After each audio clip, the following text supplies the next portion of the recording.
എല്ലാ കൂട്ടുകാർക്കും പുതിയൊരു വീഡിയോയിലേക്ക് സ്വാഗതം. എൻ്റെ കുക്കിങ്ങും ദിനചര്യകൾക്കുമൊപ്പം നിങ്ങൾക്ക് ഉപകാരപ്പെടുന്ന ചില അറിവുകൾ പങ്കുവെക്കാനാണ് ഈ വീഡിയോ. പറയുന്ന കാര്യങ്ങൾ മാത്രം ശ്രദ്ധിക്കുക. വിഷ്വൽസ് ശ്രദ്ധിക്കേണ്ടതില്ല. എഡ്യൂക്കേഷണൽ പർപ്പസ് മാത്രം ഉദ്ദേശിച്ചുള്ള ഈ വീഡിയോ കല്യാണം കഴിച്ചവർ മാത്രം കാണാൻ ശ്രമിക്കുക. വീഡിയോ ഉപകാരപ്രദമാണ്, മറ്റുള്ളവരും അറിയേണ്ടതാണ് എന്ന് തോന്നുന്നുവെങ്കിൽ ഷെയർ ചെയ്ത് സപ്പോർട്ട് ചെയ്യാൻ മടിക്കരുത്. അപ്പോൾ നമുക്ക് വീഡിയോയിലേക്ക് കടക്കാം. ലൈംഗിക പ്രശ്നങ്ങൾ എങ്ങനെ സ്വയം പരിഹരിക്കാമെന്നുകൂടി നമുക്ക് നോക്കാം. അതെ, ഒരു അനുഭവം പങ്കുവെക്കാം. 50 വയസ്സുകാരൻ ജോർജ് ഒരു സെക്സോളജിസ്റ്റിന്റെ മുന്നിൽ ഇരിക്കുകയാണ്. ഉദ്ധാരണക്കുറവാണ് ഇയാളുടെ പ്രശ്നം. അയാളുടെ ജീവിതവും ലൈംഗികതയും വിശദമായി ചോദിച്ചറിയുകയാണ് ആ ഡോക്ടർ. ജോർജ് ഉദ്ധാരണക്കുറവിന് ഉത്തേജക മരുന്ന് കഴിച്ചു നോക്കി. പക്ഷെ മരുന്നിന്റെ പാർശ്വഫലം മനസ്സിലായപ്പോൾ നിർത്തിയത്രേ. ഇനി ഡോക്ടറെ കാണാമെന്ന് കരുതിയാണ് അയാൾ വന്നത്. കാര്യങ്ങൾ പറയുന്നതിന് ഡോക്ടറെ ഇതിനു മുൻപ് 2 തവണ വന്ന് കണ്ട കാര്യവും അയാൾ സൂചിപ്പിക്കുകയുണ്ടായി. പക്ഷേ അതിപ്പോഴൊന്നുമല്ല. ആദ്യം കണ്ടത് 35 വർഷം മുൻപാണ്.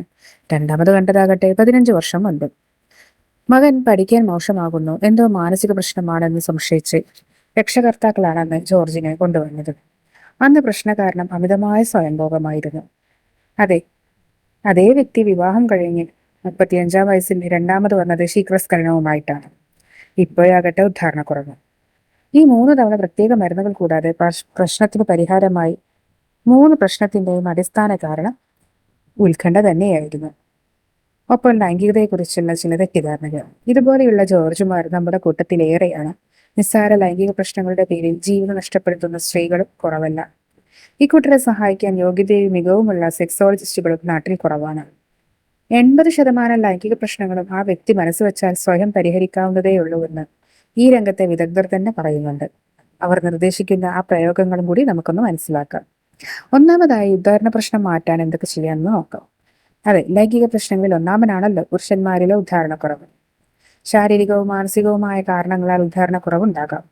മാനസിക കാരണങ്ങളാൽ ഉണ്ടാകുന്ന ഉദ്ധാരണക്കുറവ് ചെറുപ്പക്കാരിലാണ് കൂടുതലുണ്ടാക്കുക. ഉദ്ധാരണക്കുറവ് ശാരീരികമാണോ മാനസികമാണോ എന്ന് തിരിച്ചറിയാനും വഴിയുണ്ട്. ഉണരുന്നതിന് മുന്നോടിയായി പുലർക്കാലത്ത് സ്വാഭാവികമായ ഉദ്ധാരണമുണ്ടെങ്കിൽ ശാരീരികമായ പ്രശ്നമല്ല ഇത് എന്ന് മനസ്സിലാക്കാം.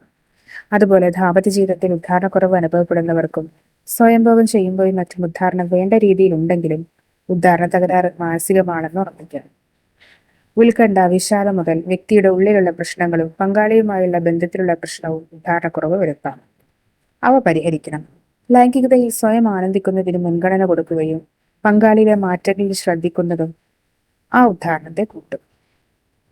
ഉത്തേജനം ലഭിക്കുന്ന വിധം പങ്കാളിയെ കാണുക എന്നത് പുരുഷന്റെ ഉദ്ധാരണം മെച്ചപ്പെടുത്തും. പങ്കാളികൾ വായുനാറ്റം ഉൾപ്പെടെയുള്ള ദുർഗന്ധങ്ങൾ അകറ്റുന്നത് ഉദ്ധാരണക്കുറവ് മാറ്റും.